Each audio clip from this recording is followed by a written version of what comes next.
It is tabletop time. I'm Dave, and today in this video I'm going to be exploring the world of blue stuff. Now I've handled green stuff before, and Milliput, but I've never actually dived into casting my own models. Now this blue stuff by Green Stuff World is a meltable plastic compound that you can use to make press molds, and you can reuse it and heat it up. Supposedly, I've never actually used it before.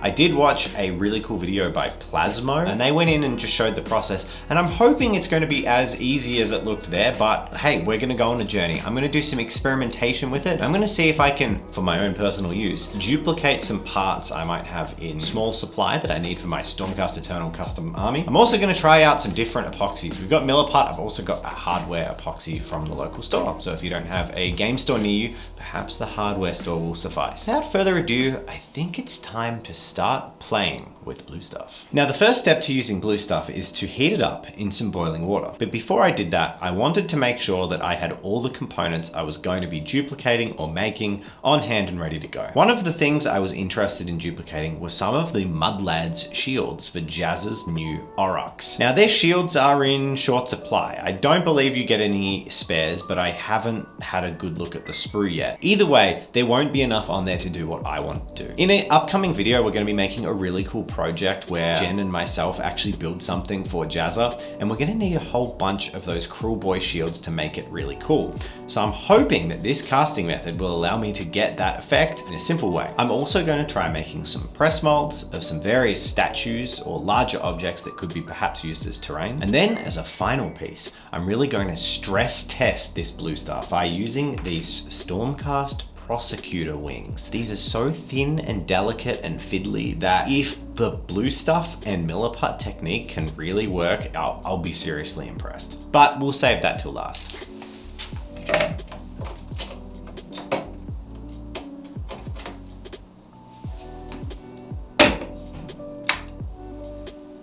So, while the kettle boils, I'm going to talk to you about...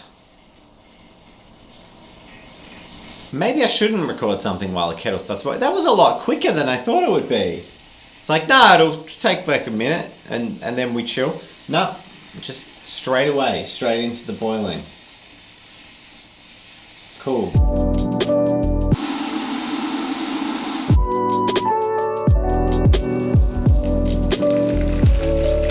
I pulled out the blue stuff for the first time and actually handled it. It has a sort of a smooth texture. It's firm, but a little bit flexible. It's similar to an eraser, but maybe a little bit more firm and less brittle than an eraser, which was interesting. It's kind of fun to play with, not that is its intended use. I only started with 2 pieces as an experiment, and I'll pull them out and have a look. But I'm not going to use my fingers because putting fingies in boiling water is generally a bad idea. The blue stuff didn't take too long to set. I did find that once I got it out of the water, it had a much faster drying and setting time than I felt that I was expecting. While usually I would prefer to do things in a more orderly fashion, nicely squared off and things placed efficiently, this allowed me no opportunity to do that. It was entirely, you put the items straight in or else you don't get to do it. Luckily, if I did miss out and it wasn't soft enough by the time I went to press in the plastic, I could just put it back in the hot water for a little bit. I started with a couple of shields and the lid of one of these Munitorum armored containers. Knowing that the shields would be simple pour molds, I wouldn't need to make a back half for. However, the lid, I was thinking it would be worth making a back for. So I got another piece of the blue stuff and then squished it in over the top. After it had dried, I did realize that the fact that you heat it up in boiling water means that, well, there's water on it and you don't really have much time to get that water off. So when I peeled open the press mold, you can see that there's some weird spots where water had settled in and been pushing against it and made some strange little artifacts on the mold itself. To get out of this little conundrum, I decided to use a plastic bag. Now at the time, submerging a plastic bag in boiling water seemed like a gamble I was willing to take. What I didn't expect was that the blue stuff, which had resisted adhering to pretty much anything, adhered immediately to the plastic bag once hot. Now this makes sense as they're both plastics, but look, I'm not a chemist, unlike some YouTubers out there, so I didn't realize that the 2 particular types of plastic would bond once they were heated. So it was back to just dealing with potentially wet molds. I decided at this stage that due to the way I was filming and the time that I'd have at my hands, it would be much more sensible to do the plaster pours first and then use the blue stuff for the longer setting molds with the epoxies later. So I'm going to start with the plaster mold. Because I knew I'd be needing a lot more shields, I went in and I press molded several more of the shields so that I could do a bigger batch at a time. I wish I had more blue stuff on hand, and supposedly there is more in the studio, but we don't know where it is. So my first set of molds have been created and they do look pretty good. I had to make a little bit of what I'm calling a thermoplastic band-aid on the back of this mold. A word of warning out there to people who are first off using this like me, to be just aware that your blue stuff is really thick so that you can press into it without it risking pushing through to the other side. Although, fingers crossed, this little band-aid solution works. I'm not sure if it will, but if it does, it's a really good lesson for you out there that you can just use a little bit more blue stuff, heat it up, and then kind of squish it back over where the plastic pressed through the back of the mold. If it doesn't work, then it's on me, and it's my mistake and one that you don't have to make. That's all part of this hands-on learning approach that can be really fun with the hobby. As an extra little bonus though, I think I'm going to use a medium that I hadn't actually considered using at the start of the video. UV resin. Now this is all the rage and I really like the stuff. It is really expensive though, so I just want to see how it works with the blue stuff molds. Does it pull out of the blue stuff molds with ease? Does it cause any major issues with the blue stuff molds? These are kind of things that will, I guess, help if you need to really quickly make something, because UV resin with a UV light will be dry completely in like 1 to 5 minutes. So if you need to smash out a mold, let's see if UV resin does the trick. These had some surprising effects. One of them was to make the bottom of the blue stuff like pucker up and almost suck up into the mold, which is really bizarre. It didn't actually pierce the mold, but I'm guessing it had to do with the heat when it was curing. I know that UV resin gets very hot when it cures, but I don't think it affected the quality of the cast. The second was how well the actual cast dried. I don't know what is going on today, but for some reason, UV resin is taking forever to dry. So minor issues, and overall I think the quality of the actual cast was fantastic. The detail looks really, really good. However, I'm sure cleaning up and chipping out the overspill, the areas of the cast that went over the mold, is probably going to be the most complex job using UV resin because it's a little bit brittle and it has a different consistency to other putties. The second thing I've learned is that this lightweight plaster may not be the best suited to very, very tiny molds. I think the quality of the cast is proven by green stuff, and I can see I half pulled one out and it crumbled, but I could see on the pieces the cast was perfect. Now that's probably because it hasn't had enough time to set. I imagine it will take 12 hours to a day to fully reach a level of hardness, but it's also full of bubbles and I'm just not sure how they're going to go overall. So I'm going to pivot a little bit and I'm actually going to use the shields because I need them for another project to test out the differences between the Bunnings epoxy and Milliput to see which one gets a better result.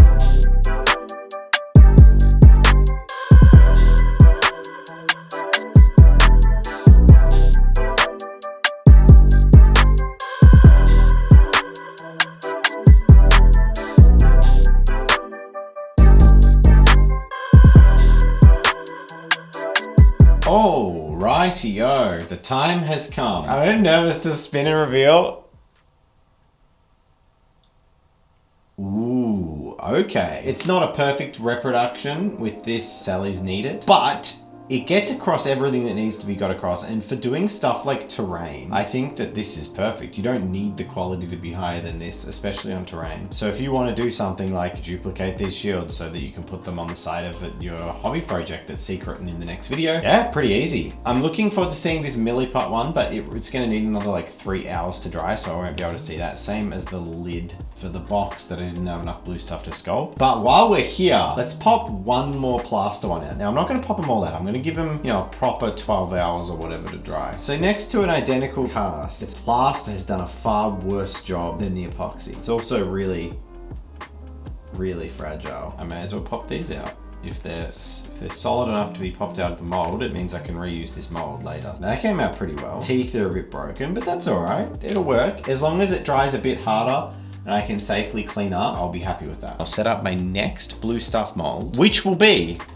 the prosecutor wings. I actually think this is gonna probably push it further than it's able to go. Someone who's a veteran could probably do this easily with blue stuff and with more blue stuff, but I'm not sold.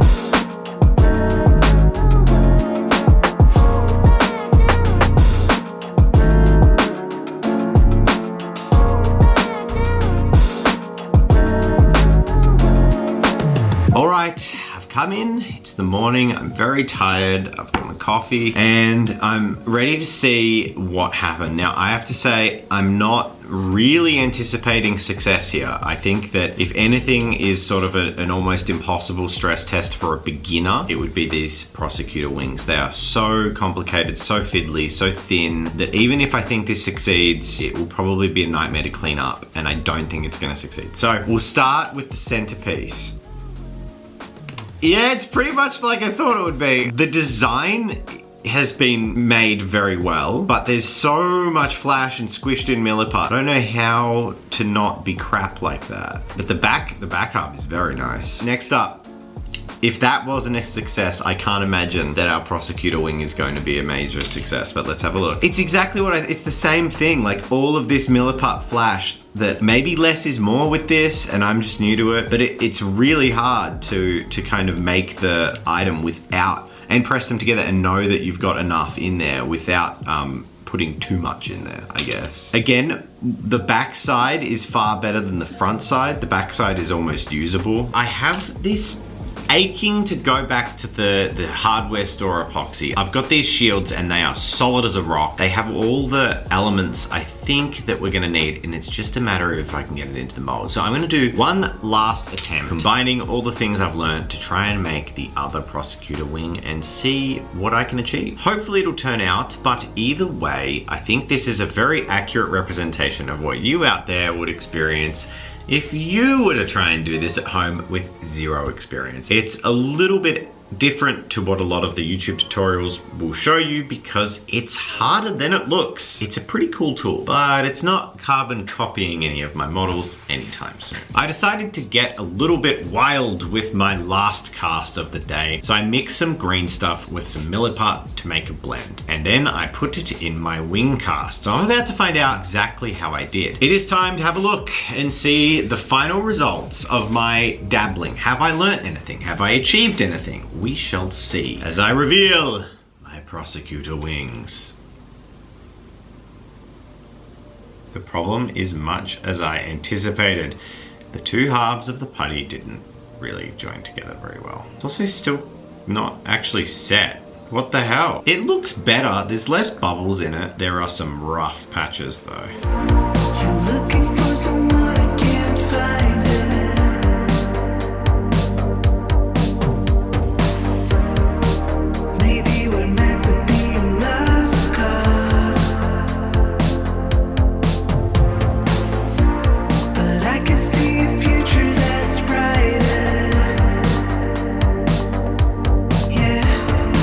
Well, there you have it. I hope you enjoyed my little explore into blue stuff. And if that inspires or maybe deters you from getting blue stuff in the future, I'd be really interested to hear what you have to say. And the idea that it's reusable is really good, but cleaning it is another thing. These are just absolutely...